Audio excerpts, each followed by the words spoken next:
Ya wadi simama ya mamunyina ajo ya mwakwaba do Adom TV no sia kase iso.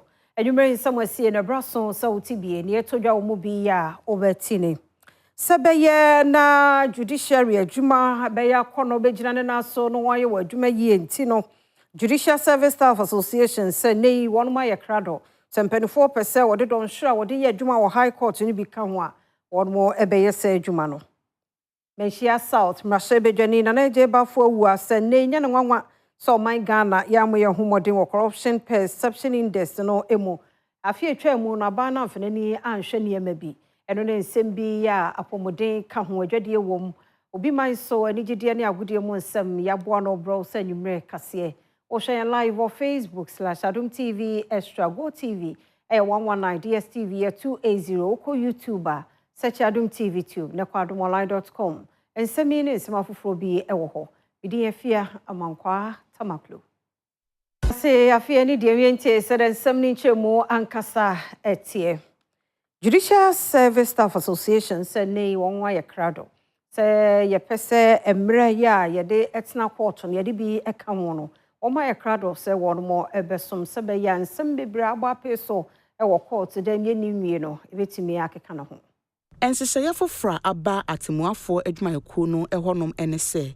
sese obi biara ebekọ adwuma eye anopa no woche na wapon anwumre no nsia abo apemu ebra otemuafo panyisamo afute edesa enhyehyeye eto abontin ensem bia wo kan ye enese microphone no bia are ready just we are omo ye no morning shift and an afternoon shift so 8 to 1 the first session will close, and then from there to 6:30, I can omo no sombeba no upon 6:30 no.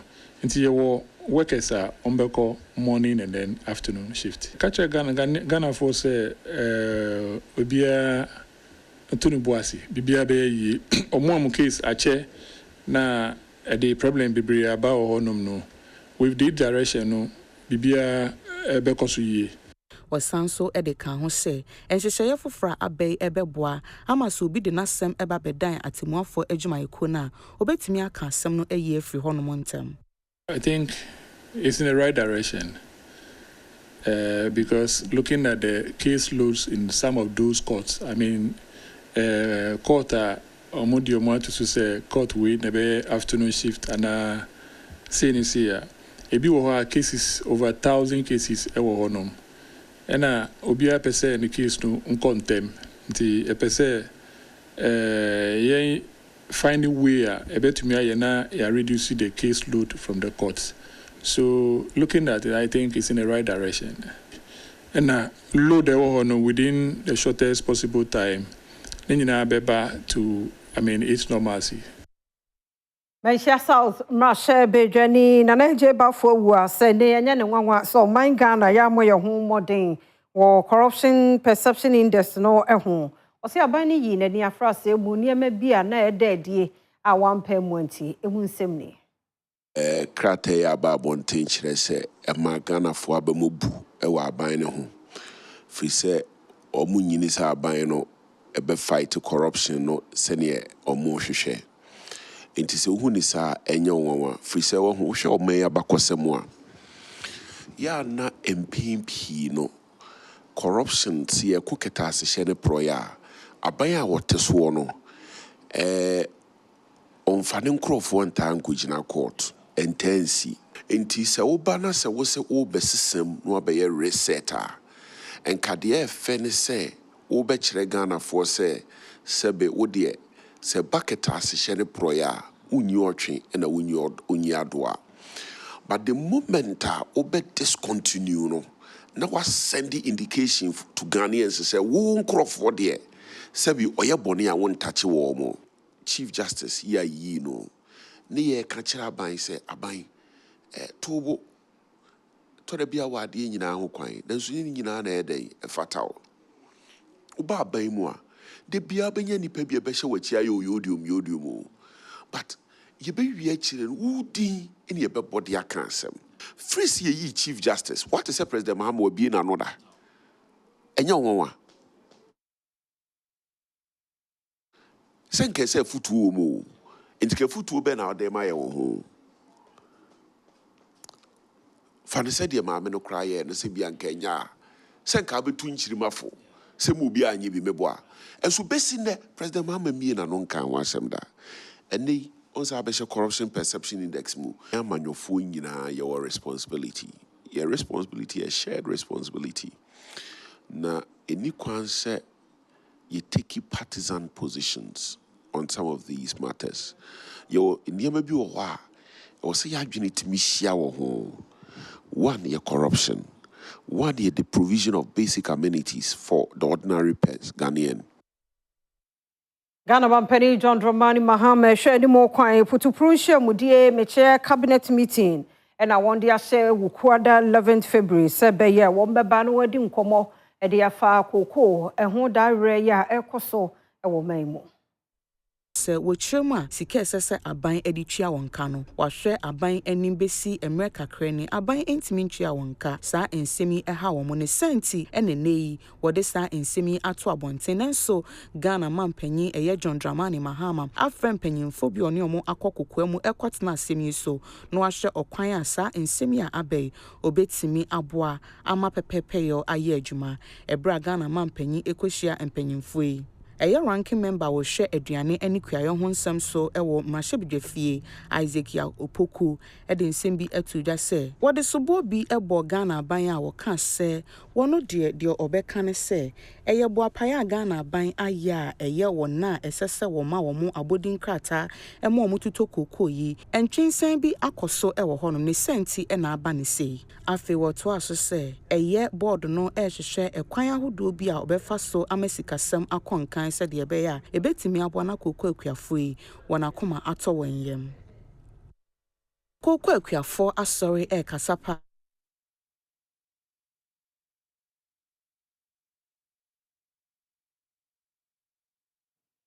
Franka tuni de ma MPP amanyoko Dr. Mahmoud Baumia se nei obeye ni obetimi bia se woni legal directory te one MPP amanyoko no beka won ho abomo na emenase po bia hihye bi no emu no watimi atena se aka won ho abom se ko ba ko ma na asundue atimi aba party ni Emranim fo nkabom ko mu NPP amanyoko anim ya Gary ni makomafo eda wanano ekopie mu ewo Dr. Muhammad Baumia ya wo Frankatufo de ma NPP amanyoko ni fie ekoma ne trinkwa wanano abato a omko ya wodi nkunim no na ne nkasa mu na Dr. Baumia edi atodwa se nani asopa kwane a lawyer fo wa amanyoko nim atie agina na enkunwa bi anka NDC amanyoko no pese wo different wansem ekopie court no onum etumi gi ni nyina esade bre amanyoko ni bi na wa kire se nani so ade hunu pa ne se obeka afanu bi a wa amanyoko ni nyina abomu na wonumaye ekuo ba akwa kwapre tumi na so betumi ayesa kise aloya fo nkabom koi egina na chipa na omu eso na sene na otumi yesa adwuma no wakire se brano oba baje wona futu na sede opese wo shama nyuko ne den no wonum so aboa no amana tu sa na mo making sure that we continue this policy or the whole attitude of inclusiveness. The campaign is over. It's over. Politics is about numbers. And so, first of all, we have to grab the numbers within our fold, bring people together, and then go out to look for more. And that is my attitude. This whole year, I want to focus it on bringing this party together, bringing reconciliation in this party. And as we move to put in all the mechanisms for reconciliation, I know that I'm going to count a lot on the legal directorate to help us in this whole reconciliation process.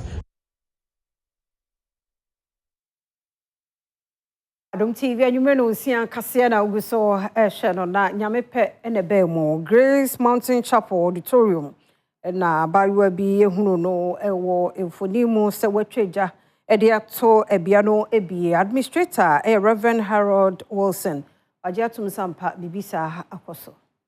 Baby Amijine 7 days junction ewo Ofanko. Baby Grace Mountain Church ewo. Yenyanintie se asori. Mami bi ede fango egu asori edemo etweja atum ama asori demo no baby ahye dwerebe na osofo a ono ene da asori na no ne office kra eben bebi agya no etoye eye pastor Elvis Ashaiman wakasa e de afa de siye no no de ogidie pa se obonefo no ene ta de esiye echi no minimum the country aye bought because there is a power at work and we need to sanctify and make it holy. Oh yes. Also I feel the drone say a diner near possession. A diner no possession. A diner or teyan so me office side yes. That is Ubisha me office so why you into the office. Please say one is it. To call Benny around that area. And therefore, if the security and the management of the place in your fast with fire extinguishers and all that, how do you stop petrol fire with water? Come to me. Come to me. And these are all signs of demons. Wasan semiya hono Adom News in Central for EBPM ewa asori ho ne administrator a ono ene da asori na no Reverend Harold Wilson etwetwe nkomo kira eye no kra de esiye no wo kyerese mpenifo ekosi nkonya de afa ho na de wo mu bia no echire no wo de beto Adom News in Central for enim ye kodu ono ehun se omanfo etete eye tent ase a na wo mo eba asori eba be ye consult wo mo eba asori eba be ye consultation Semfa humpo se eja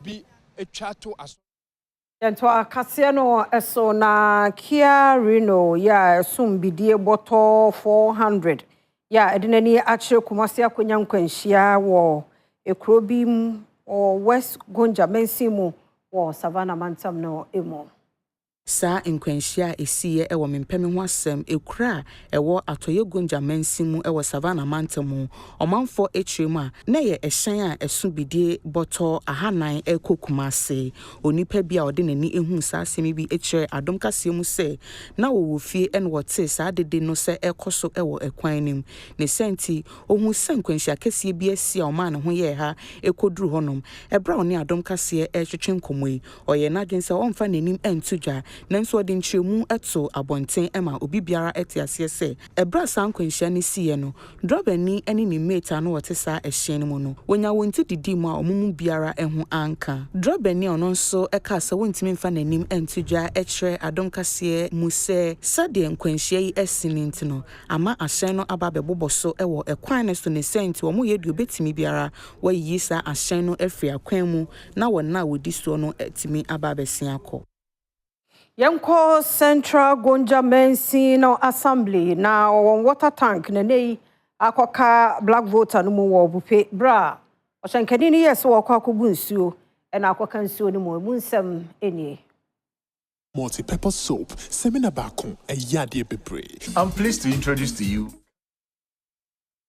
Yada se mu akwa ba bi Adom TV enimre no nsia kase yi eso ya to so na yede makoye nsam foforo mu na Sadi yedi kande atu dwano Central Gonja District Assembly water tank and nei akoka black voter no emo wo bupe bra tanker driver eyese okobunsuo se say de amem ewo black voter yi so ewo bupe eye mfimfin Gonja Mensimu no wochema drobani ana wotwisa ehyen no epake ehyen se wokwakosa ensu aba Alhaji Bala en woda mfimfin Gonja wona wotwikodo no wonkuo no ano wochemu se wo honom na obi friend wo ne tetefon so se eye ensuhyan baako a efri assembly no honom de se de amem ewo ensuo yi mu na wona wode nsemi to nanim achiremu se eye drobani ana wotwihyan no wode ne generator ekwakosi baabi na wampake ehyen no ewo baabi ya ehyen etime call na chia ekokoto ensuo yi ma sesi ade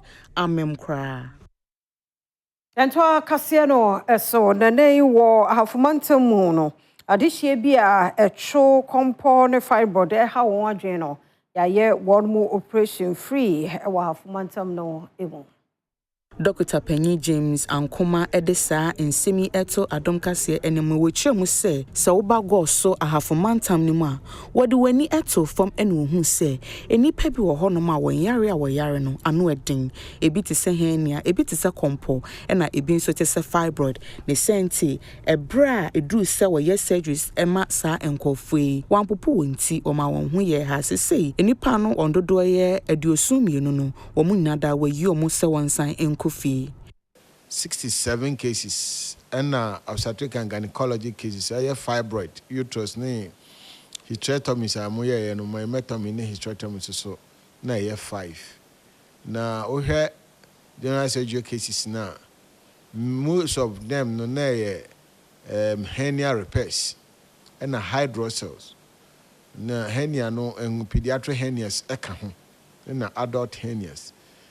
Yamina don't want more pretty munina hoye.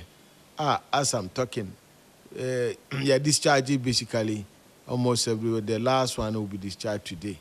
Yeah, complication be for so take complication be a wo. Afi wadi asda kese ekoma ahafomantam ne so for Charity Gardner say watimi aboa akofa adokota fa wonimte ababeboa amasa surgery akonkan na ensem bia wokaka ho eni mse henia de se benkwe etimi ma unya eba emergency strangulate henia etimi kun obetimi akun kura ma wanya intestinal obstruction enti no timing intervention ena fibroid uterus man be breathe why your more you know wo mo bleed obi ye okra na yi na fa yi nyina na se be se mienu bi de e wo se ye total abdominal hysterectomy e ma wo mo enti eno no ye niam no kwase ne ya anya nka emoa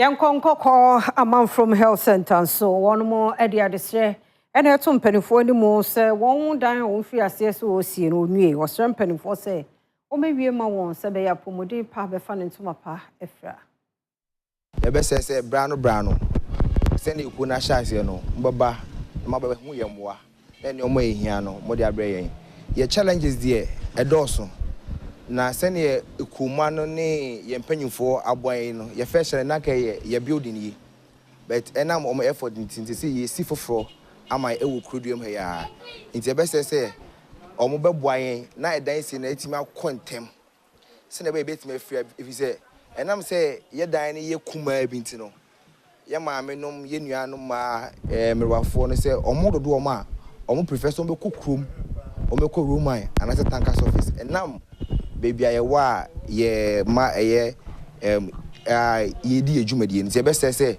edan ne yesi no empanyifo nyina ye nyina ye nkamom na intimi si edan ne ntem se na be betime afia na yakọ se na be ya healthcare ye dem amanfo no amanfo no ebetima ye na wi kwan paso maye na yeku a yasifira amanfo mu na yem crofo no bi wo enkran amanone na ekumase ne keka ho na yenuanom a wo amanone ne ede niema yi ema ne yen se yemfa mre amanfo man na yemfa emre ema onfa hwe emeru a wo krum ha ene nkwakora a wo krum ha se efiri krum ha ide yakwa a wose yekai yachi enti yekai yachi ne de enmu se enso hwara se de yesi clinic no ye ogide se ebedru afisa abre ni ye ba ne den ni ye ba ne mam ye nurse pani kan ye no eye edan no ho asem no ye gusu den MP ene anti Celestina ama maso atise Easter idie ye be ko ye fie ye bompa ye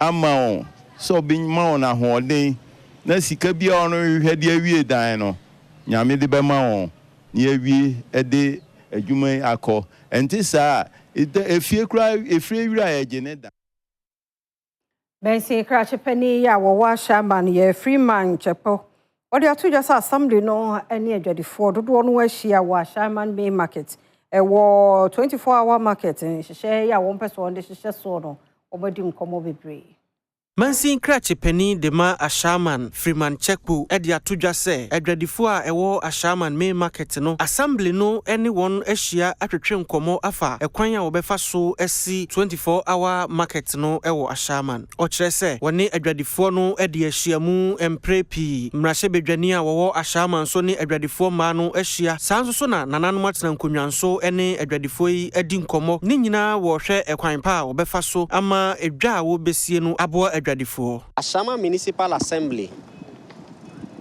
afre mano abaye Assembly Hall hase amaya dinkita ho. Honorable MP wako market rumu ankasa ye hall ba ku bi wa ye friend Joe Cinema. Honorable MP ni omo akodi nkomo e wo Joe Cinema. Omo akọ ohini ni ho. Ohini no ene omo tena ye no omo formi an 11-member committee made up of 5 market women and 6 traditional authorities. Omo ba me ho ya schedule say ochina aye Wednesday ye be holdi ye meeting. Ni American say Ashaiman Municipal Assembly and now within the Ashaiman municipality efa 24-hour market no ho no ye ni mano ye di nkomo a edi pepeyo ebeba. Owie ni nkasa yemu no wɔkyerɛ sɛ edwaye a wo besi no ase no ebeda hɔ no mpan na mfimfini no nso so wɔbɛyɛ no stores ansa na nhyehyɛe a aka bia no nso so wɔde atoa so. Ye wo efom wo hɔ a nipa bebree betimi adidwa e wo fom wo betimi di table ato hɔ ene mo kɔ hɔ no no obi mu di omo tomatoes atu chances so keke e no mo ton ye see 24-hour economy market now still on betimi aton niama saa.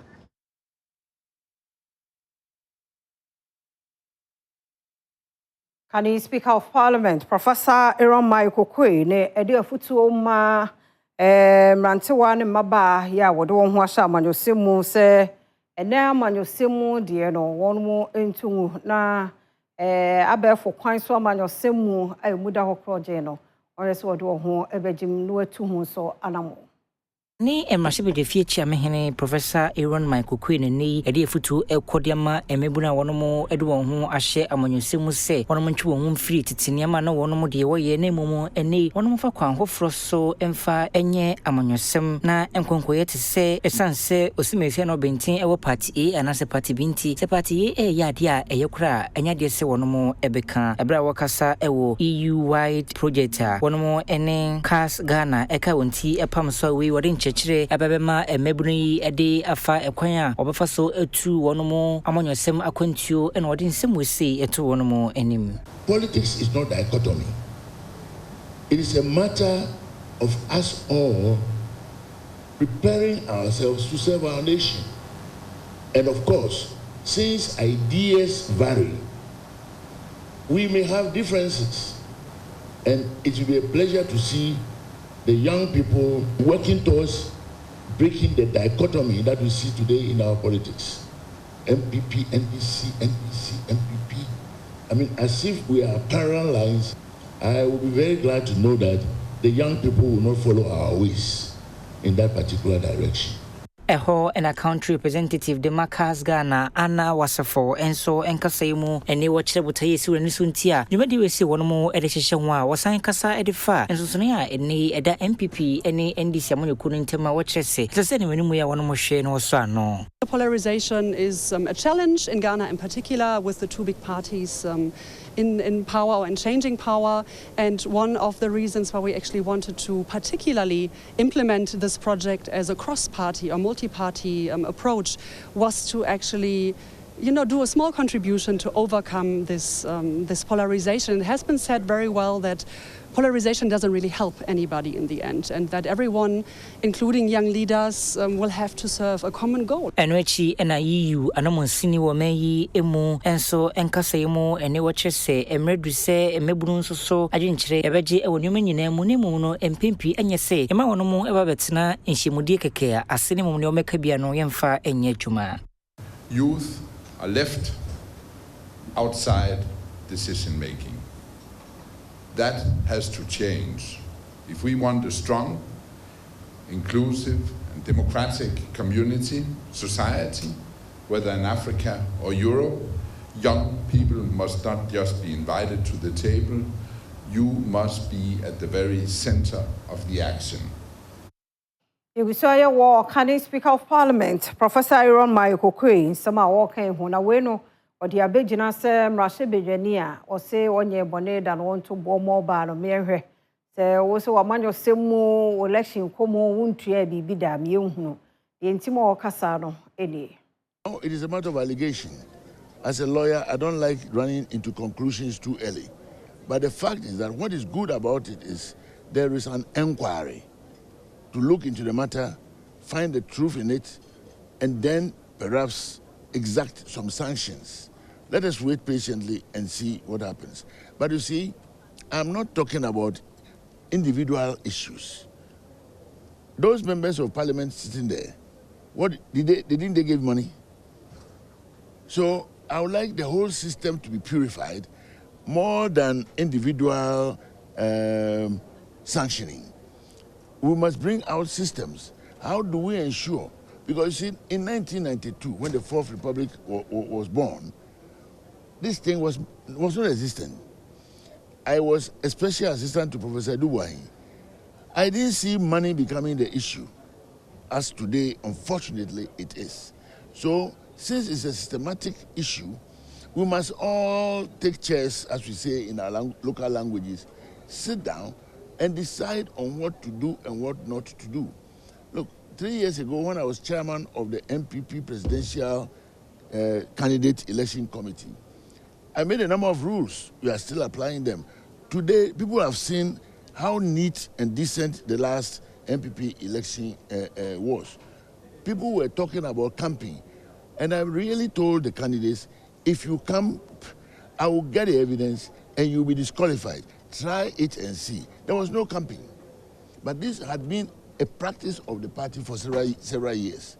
So we will need to address some of these things systematically and systemically. In other words, by the system itself controlling human behavior and what they should do. So that when the rules are clear, we can now let the punishment come to apply whom. Enkomrana yenhwe sedi apomudi adwadie ne nsam kaye no etie. Emwakwaba yeto akase no so na yahwe apomudi mu ensam.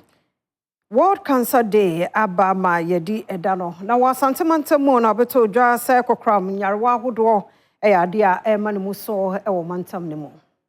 Ram yade yade a eku nipa wiase afa na nyina enumu na wodi woda wonfimpinu ne adwunu nsia Ashanti Regional Health Director Dr. Fred Adomako ani adomkase bonkomo no ochiri mu se wohwe kokram yade a kyese eno no eto ema wode no a erikame ayese abafom ekakra enumu no de kokobo ema omanfo se empimpi no yenhwe se ebekwa aresabia se kokram yade ne yenya bia yetimi etu ase ede na asieye a asie hu se ya ma cancer na cry ma na se eba kra na yaide ye hu nentem ni amano treatment na ade ba kwa ye pese ye hu ni se so unya yare bi kra ye ka ho asema ye ka ne kra ni se ede na obi hu amawatu hu anamo watini akọ health facility ade ba kwa be hu se ade bi tumi twia ba bia e betimi twia onofo obodi ba bia enya ya enso bi amfiri moja bi amfiri anase bi timi ahono menu I'll shoot san on my ring now. And I said, oh, ha, ya was what's it? We have been 12 hour break. Oh, and you can walk or debia or horse and pay you return bia. And I'll send you out to Janine, send you out to June, so no sense I have them. Whose answers I win now. And I'm moja to it me free baby. Maybe any can say moja a free. Wabbo was now say, oh, more beast, say first. Na say o voice na change so a crab at all ho what a dropia treaty we enyina e wo ha e ye normal broni be ka say e say e so ko ni ehwehwe ye nya nkra no so ho enkra no so omunya bia e de be e na ahu otimi so odon sa kane ne bowl ana say na aposo a e ye ne ya pa o ma onfa ne nsanka ana so otimi say ba bia ahono te say de ka ho asem yi honestly timi nya timi eblidi moja timi chuno utimi se odon sa fa ne hape na se moja bia bedida na se wo apa ni nyina ade a e so hwe Yɛhwɛ sɛdeɛ adwadie mu nsɛm no ɛteɛ na adwadifoɔ yɛ wɔ Ashaiman main market nso ɛde adesrɛ na ɛma mampani John Dramani Mahama sɛ wɔmmra mɛboa wɔn na mpanimfoɔ sɛ tu a wɔbɛtu wɔn ayɛ 24-hour market wɔ hɔ no wɔn bo anyo so ɛfiri sɛ de kɔm ne ahokyerɛ ɛna bɛbrɛ wɔn.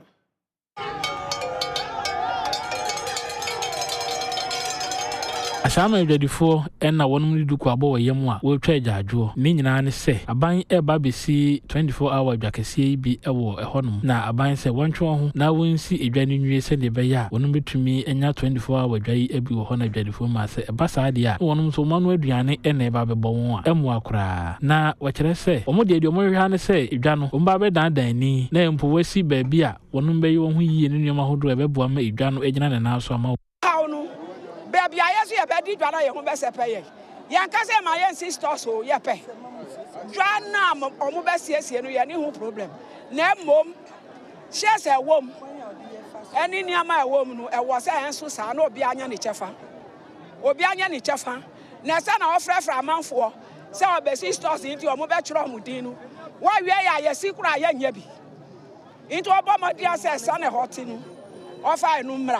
Letitia Ayaba ɛna ono oye dwanu ba pani enso ene nsɛntwerɛfoɔ kasae ya ɔde nsɛm sei ɛto dwa. Enim sɛ NDC anasiasi Ashaiman ɛmayɛ enti wabɛyi yɛsrɛ ɔmbɔmɔden no ne mpanimfoɔ no ɔmo nkɔ mo tibom na ne yɛbisa no ɔmo nyɛmayɛ ɔsan sɛ yɛn ne yɛfɔ tuma no Ashaiman for NDC for yɛn ne yɛfɔ so enti ɔmbɔmɔden sɛ apata ne yɛbɛnya ne dodoɔ na obia bɛnya baabi atena aka sɛ mo so mo bebubu esi no mo so mo bɛsi 360 shade any boy ye dosu ensu ye 1000 ensu ye today yesra ban say mama ha ye stronghold ye nyina na me pode me to abache mama utina me kotu afiwe ba yesra no so wan sini sa maye ade be ye Mahama ye papa ni wu ye papa ni me a strong member NDC me put a phone nyina e se na mo say NDC di no nyame ni nkwam e ha me yen komra gudie mu ensem okomankra Kobistone ayakrado etwaso Ashaiman menase se oguso ehwa Adom TV emra so agudie mu ensem anwumre nso no ma membo no so petim wadre na yemra mu kakra e national under 17 team no asoye onim se bosome a etoso enan e wa fi mu no empenfo ehwe nim se emranti a enim finhia dunso no e de omani be kirem e Morocco na omo African Cup of Nations no Ghana so atimi a kire ne bobre coach a okita team no e Dr. Prosper Nate Ogum e no de tudwa se aka niema ba ko mienu bi a wo hwe nim se obetimi e de ahye ne team no mokena se be ya Ghana e modemo no be kosro. Need a few to augment the team that went to the Wafu at Abidjan. We just need a few to augment the team. And now we have the quality to the extent that we don't know whom to leave out and whom to include. So we have them. So we now as a technical team need to sit down and look at how we blend the individual qualities or capabilities that these players bring on board so that it becomes a team, a unit. We have them, and ours is to make sure that we zoom closely on them and look at what each person is bringing on board, because the capabilities they are bringing on board, we also have to put up a game model or a game structure that will be easy for these boys. Eti yehwese Ghana modembo e odwumede na asene sen ene beko ye di akire emu nkomobia no ye besan e de no so abro afemi emfe ne enchiemu nim se kwasiada ebei e Kumasi Babayara Sports Stadium e Ghana Super Clash na se Kumasi Asante Kotoko etnefie na fe omene phobia never say die until the bones are rotten house of folk and so etimedi apem so eno ade de beto dwane se Kotoko coach o kire se adwuma no ontimi ento aso biem. And okay, say interim coach, Coach Prince ya Owusu, and what they to just sampa born a dear yana your ball form Agopamano and a bachelor or mobobre. Starting training today, to face House of Folk. One thing I'll bring back to us, on the last game we played, we didn't have our way. Things didn't go well for us. We have to make amendments. And we're ready to work very hard this week so that we can close up the gap. We are here for them. We are here to play for them to entertain themselves. And what they were looking for, we were not able to give to them. And so when they react, they have the right to do that. But I'm so glad nothing worse came out of it. But we just apologize. That will not happen again. So let's see the way forward. We can get it better for them every time we come out. When it comes to House of Folk and Kotoko, I don't count by what has happened before. It's the performance on the day, on the pitch, and how bad the other team wants it. That's what gives the results. So we are also starting to more. It's in Komaway and Samaudua Bernard Padiboche, what the Ejamia Sabri, Mede Hong Common so Mede Abra Wono. I mean, Fanda Senebe and Farmer Mr. Philip Dankwa, when I shame Atadia Kama Kamande, or Shenisano, Nafi, Efia Amankwa Tamaklu, Mrs. Obason or Papebi, on for the Akanson to Asuma. Within the Kobe Stone, or Kumankra, Bakwa Maka, and Suroja, Edura Elmino, Nomere Uno, she. Any did more and some na Ghana Tourism Authority mpenufo and amamrani amane hu dwumade wo dinti Ghana de hyem yenui na wo ye wo na musini said the ubo efa e ma atwe hu ahia no obedi emu akotene. Yes, this is the Shea Butter Museum right here in Accra, Ghana. Our sister Hamamat will be commissioned as tourism ambassador for Shea Butter. Wiyala has also is coming on.